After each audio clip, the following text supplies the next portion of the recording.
रीता यादव, सहायक शिक्षिका, doctor Baba Saheb Ambedkar municipal secondary विद्यालय हिंदी माध्यम की ओर से बृहन मुंबई महानगर पालिका द्वारा आयोजित ऑनलाइन एजुकेशन सेशन में आप सभी का स्वागत करती हूँ। बच्चों, आज हम कक्षा 9वीं विज्ञान और प्रौद्योगिकी भाग 2 पाठ 16 आनुवंशिकता और परिवर्तन इसके कुछ महत्वपूर्ण घटकों का अध्ययन करेंगे। मैं आशा करती हूँ आप सभी आज के टॉपिक ध्यान से सुनेंगे और समझने का प्रयत्न करेंगे। तो बच्चों, हमारा आज का टॉपिक जो है मेंडल का आनुवंशिकता का सिद्धांत है। मेंडल का आनुवंशिकता का सिद्धांत समझने के लिए हमें मेंडल के एक संकर संतति प्रयोग और मेंडल का द्विसंकर संतति प्रयोग ये दोनों का अध्ययन करना होगा। तो हम अपना आज का टॉपिक शुरू करते हैं, मेंडल का आनुवंशिकता का सिद्धांत। बच्चों, आपने अक्सर देखा होगा कि बच्चे उनके माता या पिता की तरह दिखते हैं या फिर उनके कुछ मिक्स गुणधर्म उनके अंदर दिखाई देते हैं। तो अब तक तो पाठ 16 आपने पढ़ा है, स्टार्टिंग में जनुक के बारे में भी जानकारी ग्रहण की है। तो आपको ये आइडिया हो गया होगा कि हम अपने माता-पिता की तरह क्यों दिखाई देते हैं।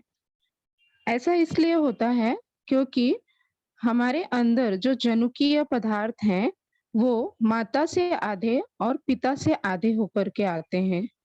इसीलिए हम अपने माता या पिता की तरह दिखाई देते हैं। परंतु कुछ गुणधर्म ज़्यादा उभर कर दिखाई देते हैं, अर्थात वे गुणधर्म प्रभावी हो सकते हैं। जैसे आप अगर अपने माता की तरह अधिक दिखाई देते हैं, तो हो सकता है कि जैसा उनका अपीयरेंस है या उनके गुणधर्म हैं, वो आपके अंदर प्रभावी वाले गुणधर्म हों। तो इसी को डिटेल में पढ़ने के लिए हम मेंडल का आनुवंशिकता का सिद्धांत पढ़ेंगे। मेंडल के अनुसार माता-पिता से संतान को समान मात्रा में जनुकीय पदार्थ मिलते हैं। ये हमने पढ़ा भी है इस चैप्टर के स्टार्टिंग में। तो जो भी माता-पिता से संतान को हमेशा हाफ हाफ गुणसूत्र या जनुकीय पदार्थ मिलते हैं और इसी विचार पर लक्षणों की आनुवंशिकता मतलब जो अपीयर होता है, जो दिखाई देता है, तो लक्षणों की आनुवंशिकता के सिद्धांत आधारित हैं। अगर लक्षणों के आनुवंशिकता को देखा जाए, अगर माता-पिता का समान सहभाग है, दोनों का इक्वल पार्टिसिपेशन है, तो संतान में कौन से लक्षण दिखाई देंगे? इसी बात को मेंडल ने हाइलाइट किया और अपना संशोधन स्टार्ट किया और आनुवंशिकता के लिए उत्तरदायी प्रमुख सिद्धांतों की रचना की। मेंडल जो है बहुत ही बड़े वैज्ञानिक थे। उन्हें फादर ऑफ जेनेटिक्स भी कहा जाता है क्योंकि उन्होंने आनुवंशिकता के बहुत सारे सिद्धांत बताए या उनकी रचना की। तो अभी मेंडल को आनुवंशिकता के सिद्धांत को लर्न करना था या उनके बारे में और अधिक जानकारी प्राप्त करनी थी। तो उन्होंने मटर के पौधों का चुनाव किया नमूने के रूप में। मटर के पौधों में जो भी दृश्य लक्षण थे, अर्थात मतलब जो सामने से दिखाई देते हैं नॉर्मली, उन सभी लक्षणों को उन्होंने चुना और उनके ऊपर प्रयोग किए। तो उन्होंने 7 लक्षण का चुनाव किया। वो 7 लक्षण इस प्रकार हैं। ये सभी मटर के पौधे के बारे में हैं। तो यहाँ पर बीज का आकार गोल और झुर्रीदार, बीज का रंग पीला और हरा, फूल का रंग जामुनी सफेद, सेम का आकार पूरी तरह से भरी हुई मटर या थोड़ी सी चपटी, आपने मटर तो देखी ही होगी। सेम का रंग, कुछ मटर जो होती हैं प्योरली ग्रीन होती हैं और कुछ येलो कलर की, उनके जो ऊपर से थोड़ा सा ग्रीनिश येलो वो दिखाई देता है। फूल की जगह, मटर के पौधे में फूल की जगह कक्षीय अर्थात ऐसे सिरे यहाँ पर हो सकती है और दूसरा है सिरे पर जो टॉप में होती है। और लास्ट का जो उन्होंने कैरेक्टरिस्टिक लर्न किया वो था तने की ऊंचाई, या तो वो ऊंचा हो सकता है और वो छोटा भी हो सकता है। तो इस प्रकार के लक्षणों का उन्होंने अध्ययन किया, उनका संकर किया और उसके बाद जो उन्होंने रिजल्ट उन्हें प्राप्त हुए, उसके आधार पर आनुवंशिकता के सिद्धांतों की रचना की। अभी आप यहाँ पर देखेंगे कि ऊपर 2 टैग दिए हैं, प्रभावी और अप्रभावी। प्रभावी अर्थात संकर होने के पश्चात जो उनकी संतानी पीढ़ी थी, उसमें ये लक्षण उभर कर दिखाई दिए। ये सारा अभी हम आगे एक्सपेरिमेंट में पढ़ेंगे, तो हमें अच्छे से क्लियर हो जाएगा। जैसे कि मानव में भी बहुत सारे प्रभावी और अप्रभावी ये वाली विशेषताएं दिखाई देती हैं। अगर माता-पिता में से किसी के, जैसे यहाँ पर एक चित्र है, माता के बाल घुंघराले हैं और पिता के सीधे हैं, परंतु बच्चे के बाल कैसे हुए? घुंघराले हुए। अर्थात ये जो घुंघराले बाल वाली विशेषता है, ये प्रभावी है। ये सीधे बाल के ऊपर प्रभावी है। तो इसी तरह कुछ और एग्जाम्पल हैं। मुड़ने वाली जीभ, ये प्रभावी लक्षण है। न मुड़ने वाली जीभ, ये अप्रभावी लक्षण है। हाथ पर बहुत सारे बाल होना, आपने देखा होगा किसी किसी को हाथ पर बहुत सारे रोए या बाल होते हैं, वह भी प्रभावी लक्षण है। हाथ पर बालों का ना होना, काले घुंघराले बाल, भूरे सीधे बाल। प्रभावी लक्षण में कान की खुली ललरी, और नॉर्मली हमारा जो कान है वो पीछे की ओर चिपका होता है, लेकिन बहुत सारे लोगों का कान ऐसे उठा होता है, तो उसको प्रभावी लक्षण में माना जाता है। अब हम देखेंगे मेंडल का एक संकर संतति प्रयोग। मेंडल ने क्या किया? एक संकर अर्थात एक जोड़ी, मोनोहाइब्रिड क्रॉस जिसे बोला जाता है। तो एक संकर के लिए उन्होंने पौधों का चुनाव किया जिसमें केवल विरुद्ध लक्षण की एक ही जोड़ी थी। तो मेंडल ने जो प्रयोग किए उनमें विरुद्ध लक्षणों की एक जोड़ी वाले मटर के पौधों में संकर प्रस्थापित किया। क्योंकि एक ही जोड़ी वाले लक्षण चुने, इसलिए इसको एक संकर कहा जाता है या मोनोहाइब्रिड क्रॉस भी कहते हैं। अब एक संकर अनुपात का अध्ययन करने के लिए उन्होंने लंबे पौधे और छोटे पौधे, लंबे के लिए एब्रीविएशन है कैपिटल टी और छोटे के लिए स्मॉल टी, इस प्रकार से उन्होंने एक संकर संतति का प्रयोग करने के लिए अध्ययन करना स्टार्ट किया।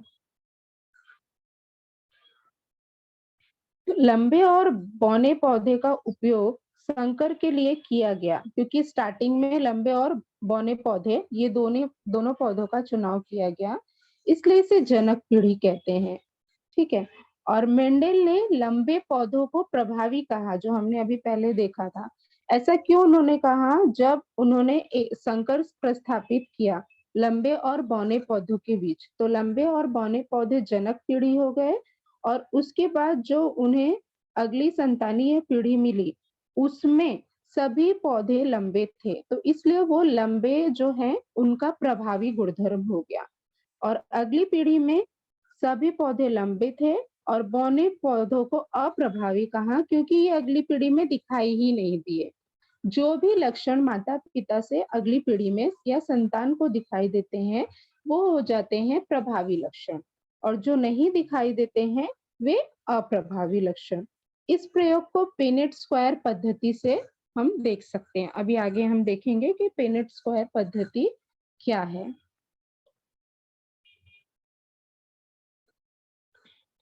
मेंडल ने यह भी बताया कि जो लक्षण है, जो भी लक्षण दिखाई देते हैं संतानीय पीढ़ी में, उसके लिए उत्तरदायी घटक जो हैं वो हमेशा जोड़ी में पाए जाते हैं। अभी हम आगे जैसे जैसे देखेंगे तो समझ में आएगा। तो जो भी लक्षण के लिए उत्तरदायी घटक हैं वो जोड़ी में पाए जाते हैं, और इन्हीं घटकों को जनुक कहा जाता है। प्रभावी जनुक के लिए उन्होंने अंग्रेजी लिपि के बड़े अक्षर का इस्तेमाल किया, जैसे कैपिटल लेटर्स, और अप्रभावी के लिए उन्होंने अंग्रेजी लिपि के छोटे अक्षरों का इस्तेमाल किया, स्मॉल लेटर्स। जैसे लंबे पौधे लिखना है तो कैपिटल टी टी, क्योंकि ये सभी घटक हमेशा जोड़ी में पाए जाते हैं। और बौने पौधे के लिए स्मॉल टीटी। जो भी विरुद्ध लक्षण हमने लिए हैं, तो जो पहला वाला एब्रिविएशन है उसका स्मॉल लेटर उसके अपोजिट में हो जाएगा। तो जनुकों की जोड़ी युग्मक निर्मिति के समय अलग हो जाती है। जब इनसे युग्मक निर्मिति होगी तो ये दो में से क्या बन जाएगा, एक टी कैपिटल और यहाँ पे एक स्मॉल टी, क्योंकि जनुक से युग्मक की निर्मिति में हाफ हाफ जनुकीय पदार्थ आते हैं। तो इस प्रकार दो अलग युग्मक तैयार हो जाते हैं, कैपिटल टी और स्मॉल टी। अब यहाँ पर हम मेंडेल का एक संकर संतति का प्रयोग देखेंगे। जैसा कि मैंने बताया आपको, हमने लंबा और बौना पौधा, मेंडेल ने लंबा और बौना पौधा ये दो लक्षण चुने। तो ये दोनों क्या हो गए, उनके जनक पीढ़ी हो गए। जनक पीढ़ी को P1 द्वारा दर्शाया जाता है। और ये जो लिखा है यहाँ पर लंबा और बौना, इसे स्वरूप विधा कहते हैं, क्योंकि दिखने में जैसा भी दिखाई देगा वो उसका स्वरूप हो गया। और जो ये एब्रिविएशन हमने लिखा है, लंबा के लिए कैपिटल टीटी, बौना के लिए स्मॉल टीटी, इसे हम कहते हैं जनुक विधा। जनुक विधा। ओके। इसके बाद आप देखेंगे कि यहाँ पर युग्मक की निर्मिति होगी। तो कैपिटल टी दो है, तो यहाँ से एक सिंगल टी मिलेगा कैपिटल, और यहाँ पर स्मॉल टी दो है, तो एक सिंगल स्मॉल टी मिलेगा। यह बन जाएगा आपका युग्मक। जब इन दोनों युग्मक को मिल जाएंगे तो इनके संकर से F1 पीढ़ी तैयार होगी। और वो F1 पीढ़ी में आप देखोगे एक कैपिटल टी है और एक स्मॉल टी है, लेकिन ये पौधे दिखाई देंगे कैसे, ये लंबे ही दिखाई देंगे, क्योंकि जब तक यहाँ पे ये एक कैपिटल टी है तब तक वो अपना प्रभाव स्मॉल टी पर बनाए रखेगा। तो इसलिए ये पौधे, भले इसके अंदर इसकी जनुक विधा अलग अलग है, कैपिटल टी और स्मॉल टी है, लेकिन इनका स्वरूप विधा कैसा होगा, लंबा। अब जनक पीढ़ी P2, अर्थात जब ये F1 प्राप्त हो गया, अगर हमें P2 देखना है तो हम इस F1 का स्वयं परागण कर देंगे। मतलब ये वापस से दो बार लिख करके फिर इनसे कौन से युग्मक बनते हैं ये देखना है हमें, और फिर उस युग्मक से F2 पीढ़ी कैसे बनती है।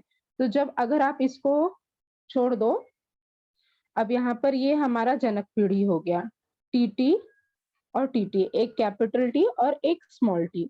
तो यहाँ पर आप देखेंगे कि इनसे दो प्रकार के युग्मक की निर्मिति होगी, एक कैपिटल टी और दूसरा स्मॉल टी। यहाँ पर भी कैपिटल टी स्मॉल टी।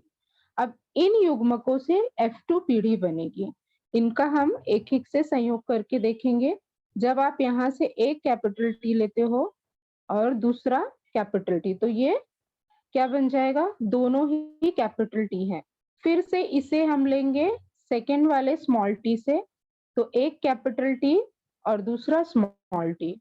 फिर यहाँ पे हम दूसरा युग्मक लेंगे इनका स्मॉल टी, तो स्मॉल टी कैपिटल टी, फिर इसको लोगे तो दोनों भी स्मॉल टी बनेंगे। अगर आप देखने के लिए जाएं तो यहाँ पर इसमें इन चार जो भी F2 पीढ़ी में जो भी चार हमें संतान दिख रही है, उसमें से तीन लंबे हैं। क्यों लंबे हैं, क्योंकि इन तीनों में कैपिटल टी है। जब तक कैपिटल टी है वो अपना प्रभाव स्मॉल टी पर भी बनाए हुए है। और लास्ट वाला सिर्फ बौना है, क्योंकि उसमें दोनों भी स्मॉल टी है। इसी को कहते हैं प्रभावी और अप्रभावी। अब हम देखेंगे कि ये पेनेट स्क्वायर पद्धति क्या है। यहाँ तक आपको ये मिलने के बाद F1 पीढ़ी जब मिल जाएगा तो F2 पीढ़ी को आप पिनेट स्क्वायर पद्धति से भी दिखा सकते हो। इसी सेम चीज को हम पिनेट स्क्वायर पद्धति द्वारा दिखा सकते हैं। पिनेट स्क्वायर पद्धति में आपको क्या करना है, आपने पीछे देखा कि आपको कितने युग्मक प्राप्त हुए। यहाँ पर आपको दो युग्मक प्राप्त होते हैं, तो दो का स्क्वायर जब आप करोगे तो 4, उससे आपको कितने युग्मक मिल जाएंगे, लास्ट में 4 युग्मक मिल जाएंगे। पिनेट स्क्वायर पद्धति इस चौकोर बॉक्स को कहा जाता है। आपको इस तरह से बॉक्स बनाना है। हमेशा याद रखिएगा, जब 2 युग्मक हैं तो 4 होंगे, उसके अलावा आप 1 ऊपर बढ़ा दीजिए और 1 इस तरफ बढ़ा के युग्मक लिखने के लिए। तो 3 जैसे इसमें 1 बढ़ाया आपने तो 3 हो गया, 3 का स्क्वायर आप करेंगे तो 9 हो जाएगा। 9 बॉक्स आप बना लीजिए। जैसे ही आप 9 बॉक्स बना लेंगे, इधर हाफ में कुयुग्मक कैपिटल टी स्मॉल टी, नीचे स्त्री युग्मक कैपिटल टी स्मॉल टी।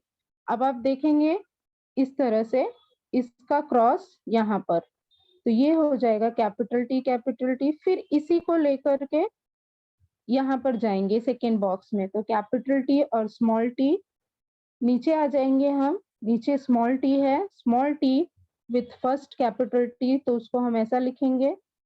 फिर इस बॉक्स को इसके साथ ले लीजिए, स्मॉल टी स्मॉल टी। तो ये इस तरह से आपका पेनेट स्क्वायर बन जाएगा। यहाँ पर भी आप देखेंगे सेम वही चीज है। तो यहाँ पर भी आपको स्वरूप विधा में 3 लंबे पौधे मिलेंगे, 1 2 3, और 1 आपको बौना पौधा मिलेगा। तो जो शुद्ध प्रभावी टीटी है, यहाँ पर आप देख सकते हैं, जो शुद्ध है प्रभावी कैपिटल टी, वे भी समयुग्मक हैं। समयुग्मक मतलब सिमिलर है, होमोजाइगस। और शुद्ध अप्रभावी जो स्मॉल टी है, वो बौने पौधे हैं, तो वे भी समयुग्मक हो गए। उसके बाद है मिक्स वाले, मिश्र प्रकार के कैपिटल टी और स्मॉल टी, लेकिन ये भी कैसे दिख रहे हैं, लंबे ही दिख रहे हैं, क्योंकि उसमें एक कैपिटल टी है जो कि अपना प्रभाव स्मॉल टी के ऊपर बनाए हुए हैं। तो इसको हम बोलेंगे विषम युग्म या हेट्रोजाइगस। ठीक है, तो यहाँ पर आप देखेंगे स्वरूप विधा, मतलब ये सारे दिखाई कैसे दे रहे हैं, 3 लंबे दिखाई दे रहे हैं। जो दृश्य लक्षण है उसको हम बोलते हैं स्वरूप विधा। अगर स्वरूप विधा का अनुपात देखा जाए तो 3 लंबे इज टू 1 बौना, 3 लंबे पौधे और 1 बौना पौधा दिखाई दे रहा है। लेकिन अगर आप जनुक विधा देखो तो 1 कैपिटल टी है, 2 मिक्स वाला है और 1 जो है स्मॉल वाला है। तो 1:2:1 क्या हो जाएगा आपका, जनुक विधा। स्वरूप विधा और जनुक विधा की अगर परिभाषा पूछी जाए तो किस तरह आप लिख सकते हैं। स्वरूप विधा अर्थात दृश्य लक्षण, जो भी लक्षण दिखाई दे रहे हैं उन्हें हम स्वरूप विधा कह सकते हैं। एग्जाम्पल के लिए बोला लंबे पौधे बौने पौधे, अभी संकर होने के पश्चात भी पौधे आपको दिखाई देंगे तो वो लंबे बौने ही दिखाई देंगे, उसको देख के आप नहीं बता सकते कि उसमें कैपिटल टी है कि स्मॉल टी है। ये तो मेंडल ने एक संकर प्रस्थापित किया, उन्होंने प्रयोग किया, इसलिए उन्हें पता था। ठीक है, जनुक विधा क्या हो जाएगा, इसमें अभी थोड़ा ध्यान देंगे कि जो स्वरूप विधा में दृश्य लक्षण है उनके पीछे रिस्पॉन्सिबल जो घटकों की जोड़ी है, मतलब ये दृश्य लक्षण के लिए रिस्पॉन्सिबल जो घटकों की जोड़ी, जैसे लंबे पौधे था तो टीटी लिख दिया, ये घटक रिस्पॉन्सिबल है। बौने पौधे में स्मॉल टीटी है, लेकिन लंबे पौधे में कैपिटल टी और स्मॉल टी भी हो सकते हैं। तो इस तरह से क्या होगा, जनुक विधा अलग अलग हो जाएगा। तो स्वरूप विधा जो है दृश्य लक्षण जैसा दिखाई देता है वैसा, लंबे पौधे बौने पौधे। लेकिन जनुक विधा क्या है, दृश्य लक्षणों के लिए उत्तरदायी घटकों की जोड़ी, जो जनुक घटक है, सॉरी, जो दृश्य लक्षण है, जो हमें लक्षण दिखाई दे रहा है उसके लिए रिस्पॉन्सिबल घटकों की जोड़ी।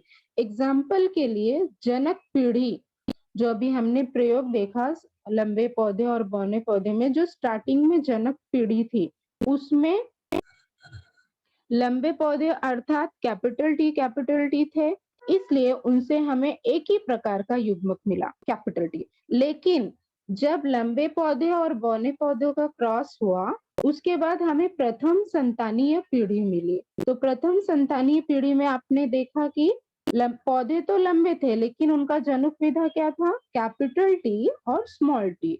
तो इस प्रकार से इसमें से आपको 2 प्रकार के युग्मक मिले, एक कैपिटल टी और एक स्मॉल टी। तो ये डिफरेंस है स्वरूप विधा और जनुक विधा। स्वरूप विधा अर्थात जैसा दिख रहा है वैसा, और जनुक विधा जैसा दिख रहा है तो उसके पीछे कौन से घटकों की जोड़ी है, ये हमें ध्यान में रखना है। तो इस प्रकार से आपने मेंडल का एक संकर संतति का प्रयोग देखा। इसको थोड़ा सा हम जो है सारांश में देख लेते हैं। तो इस प्रयोग में मेंडल ने क्या बताया कि F1 के सभी पौधे लंबे थे। जो F1 पीढ़ी थी उसके सभी पौधे लंबे थे। ये देखेंगे आप यहाँ पर, तो ये सभी पौधे कैसे थे, लंबे थे। लेकिन P1 पीढ़ी जो बाद में आया, P1 पीढ़ी, उनके जो लंबे पौधे थे, लंबे और बौने दोनों भी थे। यहाँ पर देखेंगे आप, लंबे भी हैं और बौने भी हैं। ठीक है, तो F1 पीढ़ी के सभी पौधे जो हैं लंबे होते हुए भी, ये लंबे हैं, लेकिन ये जो आपके जनक हैं इनसे क्या थे, अलग थे। क्यों अलग थे? क्योंकि इनका जनुक विधा अलग अलग है। यहाँ पर आप देखेंगे दोनों कैपिटल टी है और यहाँ पर मिक्स है। तो कहने का मतलब क्या था कि जो कैपिटल टी है वो स्मॉल टी के ऊपर प्रभावी है। तो जो प्रभावी लक्षण है वही दिखाई देता है और अप्रभावी लक्षण दिखाई नहीं देता है। तो इस प्रकार से मेंडल ने एक संकर संतति का प्रयोग किया। दूसरी संतानी पीढ़ी F2 में जब आते हैं तो उन्होंने जितने प्रयोग किए थे तो उनके कुछ आंकड़े थे। वे आंकड़े क्या थे? 929 मटर के कुल पौधे थे, उसमें से उन्होंने देखा कि 705 पौधे लंबे दिखाई दिए और 224 पौधे कैसे दिखाई दिए, बौने दिखाई दिए। इसमें से ये मिक्स वाले भी यहाँ पर हो सकते हैं। ठीक है, तो जनुक विधा अलग हो सकती है, लेकिन स्वरूप विधा में 705 पौधे उनको लंबे दिखाई दिए और 224 पौधे उनको बौने दिखाई दिए। इनका अनुपात हमेशा याद रखना है। क्या अनुपात था? स्वरूप विधा अनुपात था 3 लंबे और 1 बौना, जबकि जनुक विधा अनुपात था 1 लंबा यानी कि कैपिटल टी और 2 मिक्स वाले कैपिटल टी स्मॉल टी और 1 जो था शुद्ध बौना। तो इस प्रकार से हमने मेंडल का एक संकर संतति प्रयोग दिखा। अब इसके आगे हम जाएंगे मेंडल का द्विसंकर संतति प्रयोग। अभी तक आपने देखा कि मेंडल ने एक जोड़ी लक्षण का उपयोग किया, जैसे लंबा पौधा, बौना पौधा। उसी प्रकार वो जो हमने पढ़ा था कि मटर के पौधों के अन्य लक्षण थे, उसको भी हम देख सकते हैं। जामुनी फूल, सफेद फूल, बीज का रंग पीला हरा, एक कोई भी एक लक्षण लेकर के देख सकते हो। तो मेंडल ने सोचा कि जिस तरह एक संकर में उनको क्या मिला कि जनक पीढ़ी जो थी, जनक पीढ़ी में लंबा और बौना का मिक्सचर उनको F1 पीढ़ी में देखने को मिला। यही इसी प्रयोग को और ज्यादा प्रूफ करने के लिए उन्होंने क्या किया कि मटर के पौधों की 2 गुणधर्मों को साथ में लिया। जो लक्षण है उनको दो लक्षणों वाली जोड़ी को साथ में लिया, तो उसे हम द्विसंकर कहते हैं। एक लक्षण था तो एक संकर, उसके बाद 2 लक्षण है तो द्विसंकर। तो द्विसंकर में उन्होंने किसका किसका चुनाव किया? दिखने में गोल आकार के और पीले बीज वाले पौधे, उनका संकर उन्होंने किया। जो गोल ना दिख करके झुर्रीदार दिख रहा है और हरे बीज वाला पौधा है। अब इसमें सिंपली हमने जैसे ही पढ़ा एक संकर, उसी तरह द्विसंकर में गोल और पीला रंग प्रभावी है, तो हम इसको कैपिटल लेटर से दिखाएंगे। और हरा और झुर्रीदार कैसा है? अप्रभावी है, तो इसको स्मॉल लेटर से दिखाएंगे। अभी आप यहाँ पे संकर देखेंगे तो जनक पीढ़ी में क्या क्या है? गोल और पीले मटर, झुर्रीदार और हरे मटर। युग्मक निर्मित होगी, फिर उसके बाद पहली पीढ़ी F1, फिर F1 का स्वयं परागण होकर के आपको F2 के लिए युग्मक मिलेंगे। इसको हम ध्यान से देख लेते हैं।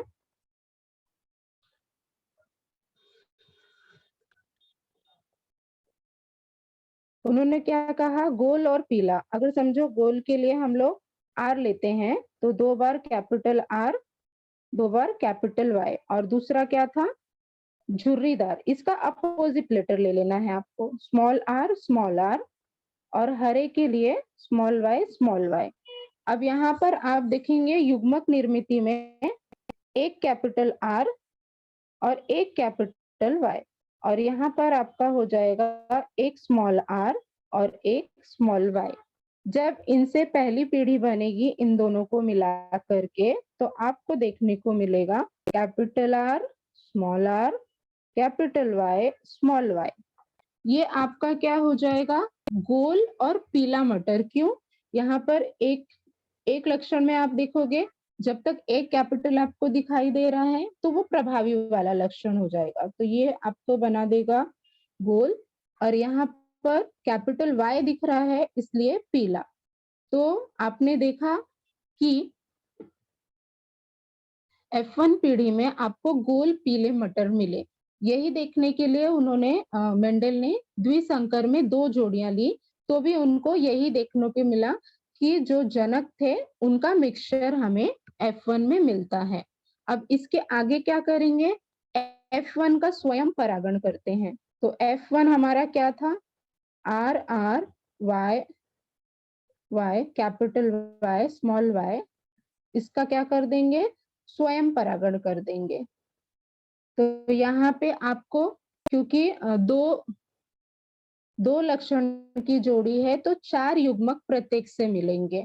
तो 4 युग्मक कौन कौन से मिलेंगे, बहुत आसान है। आपको अगर आसानी से देखना है तो आप 2 बार कैपिटल आर लिख दीजिए, 2 बार स्मॉल आर लिख दीजिए, capital Y, small Y, capital Y, small Y, ये 4 युग्मक मिलेंगे आपको।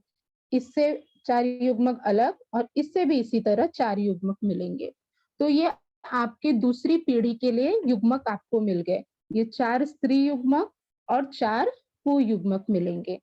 अब आप अगर पेनेट स्क्वायर पद्धति देखेंगे तो 4 युग्मक है, तो 4 गुणे 4 कितना हो गया 16, मतलब आपको 16 अलग तरह की संतानीय पीढ़ी मिलेगी। लेकिन अभी मैंने आपको बताया था कि आपको पेनेट स्क्वायर बनाना है तो उसमें एक और प्लस कर दो, क्या हो जाएगा 5, 5 का स्क्वायर करोगे तो आपको मिलेगा 25। आपको फिर 25 बॉक्स बना लेने हैं। आप कैसे बनाएंगे 25 बॉक्स, अभी यहाँ पर हो सकता है आपको प्रॉपरली ना दिखे, लेकिन आप अपने नोटबुक में अच्छी तरह से बना सकते हैं।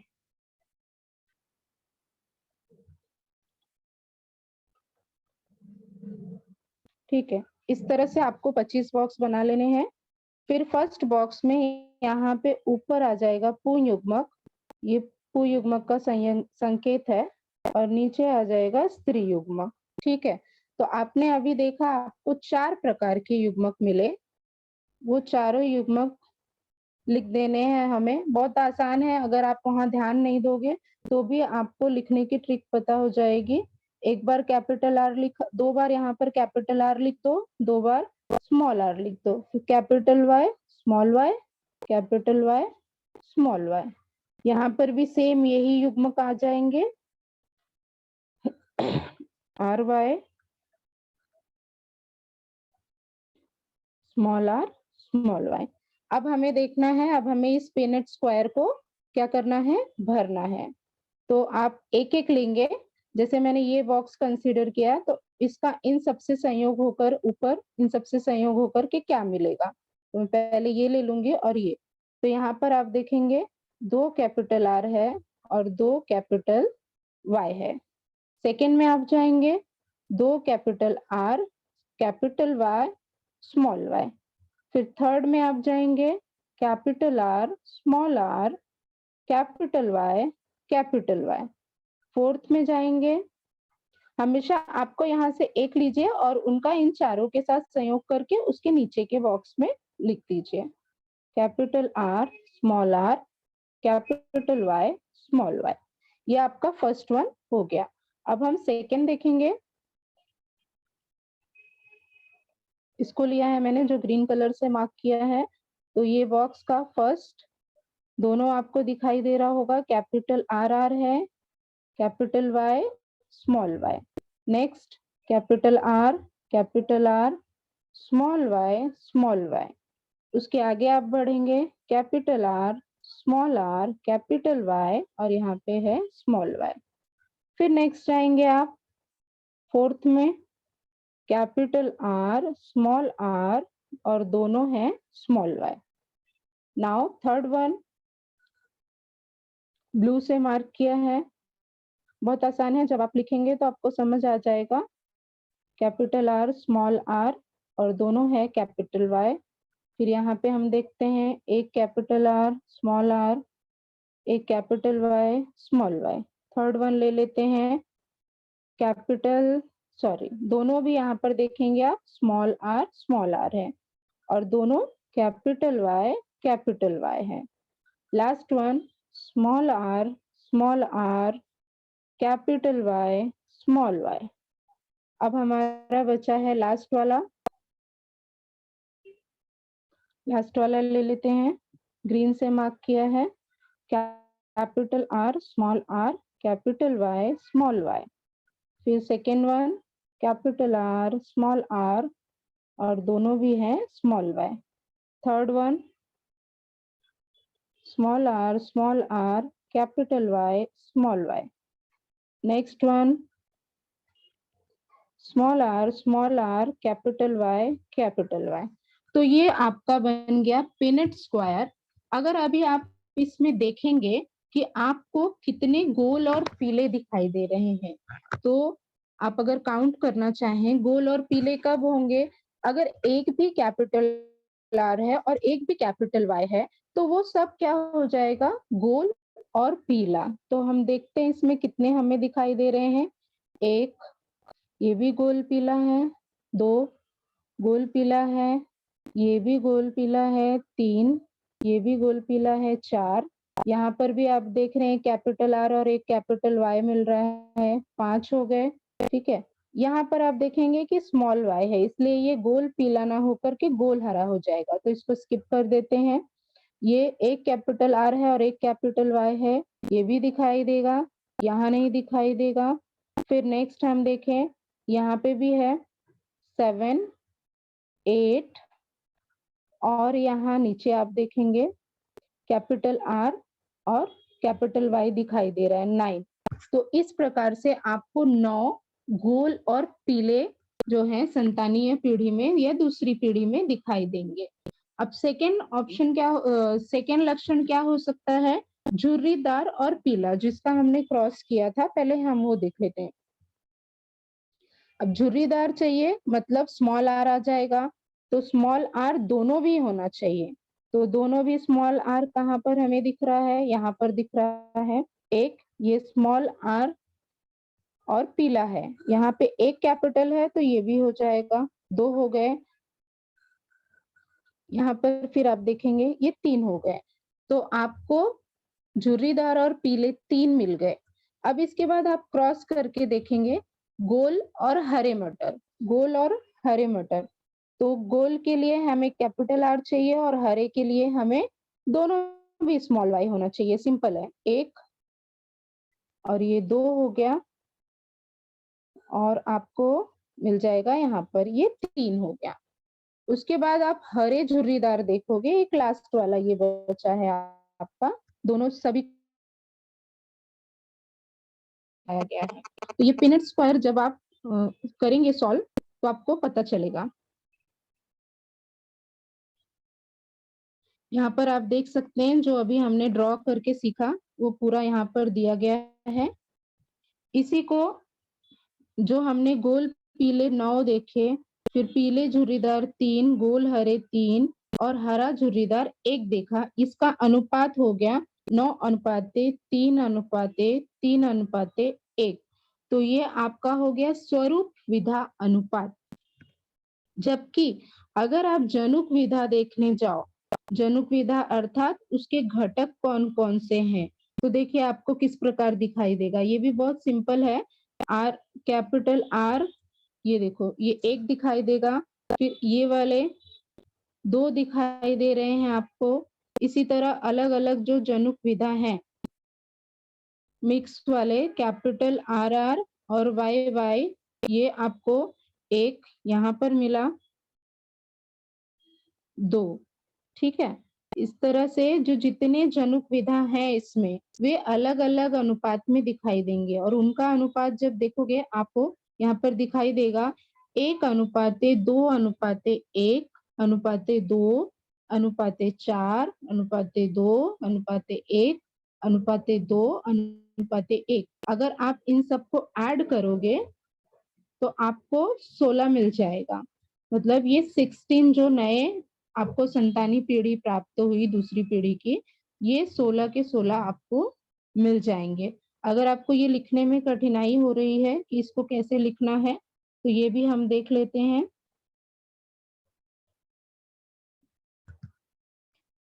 बहुत आसान है। जब जनुक विधा अनुपात आपको लिखना है, तो आप क्या करेंगे कि कैपिटल आर को 3 बार लिखिए, ठीक है? फिर उसके बाद मिक्स आर को 3 बार लिखिए। उसके बाद स्मॉल आर को 3 बार लिखिए। ये 9 जनुक विधा मिलता है हमें, तो 9 जनुक विधा मिलता है। यहाँ पर हम लिख देंगे कैपिटल वाई वाई, यहाँ पे आपका मिक्स वाला और यहाँ पे आपका स्मॉल वाला। फिर यहाँ पर capital, mix, small, very simple. Capital, mix और स्मॉल।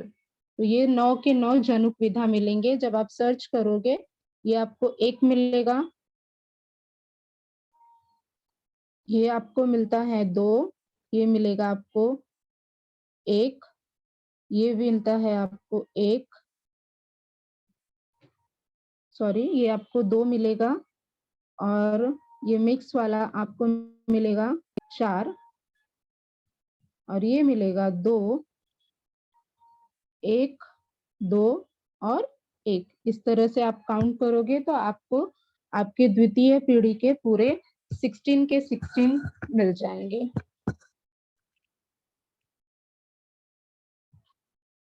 तो अभी मेंडल ने जो एक संकर का प्रयोग किया और द्विसंकर, उन्होंने ये प्रूफ पाने के लिए किया कि P1 में मतलब जो जनक थे उनसे F1 में मिक्स वाले मिलते हैं, मिक्स जनुक विधा मिलता है। तो ये उनका प्रूफ द्विसंकर में भी हो गया, क्योंकि द्विसंकर में जब हमने गोल और पीले मटर का क्रॉस किया झुर्रीदार और हरे मटर से, तो हमें गोल और पीले मटर प्राप्त हुए, और जो कि दिखने में गोल और पीले थे, लेकिन उनका जनुक विधा अनुपात क्या था, अलग था।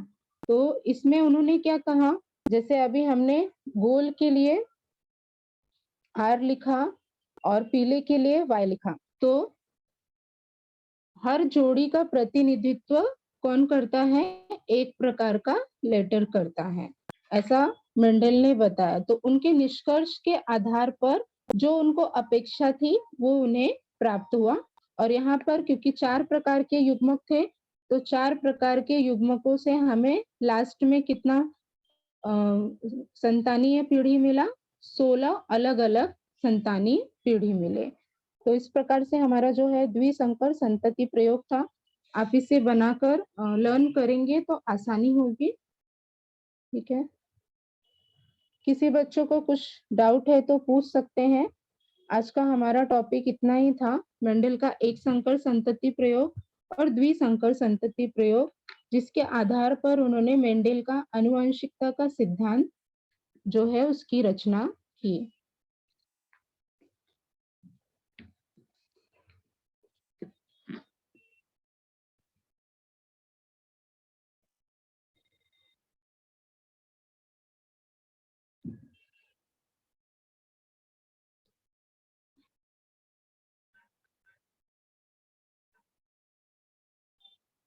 बच्चों किसी को कुछ डाउट है तो पूछ सकते हैं।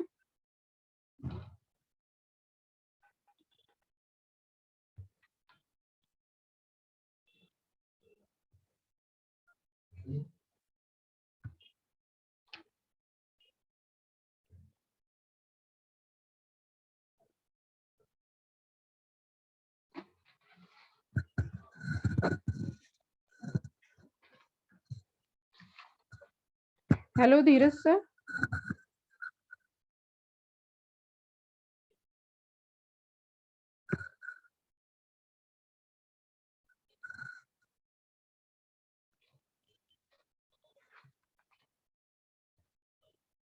हेलो।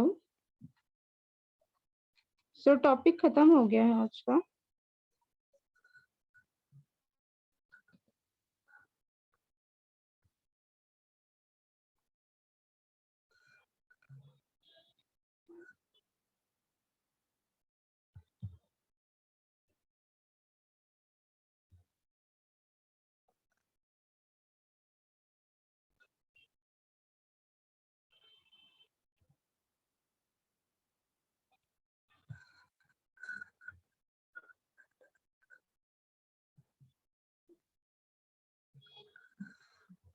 हेलो।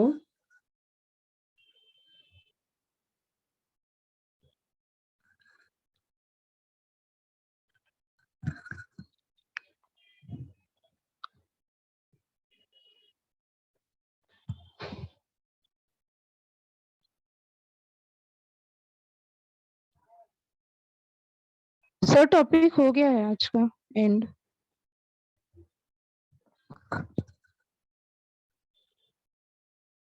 बच्चों किसी को कुछ डाउट है तो आप पूछ सकते हैं।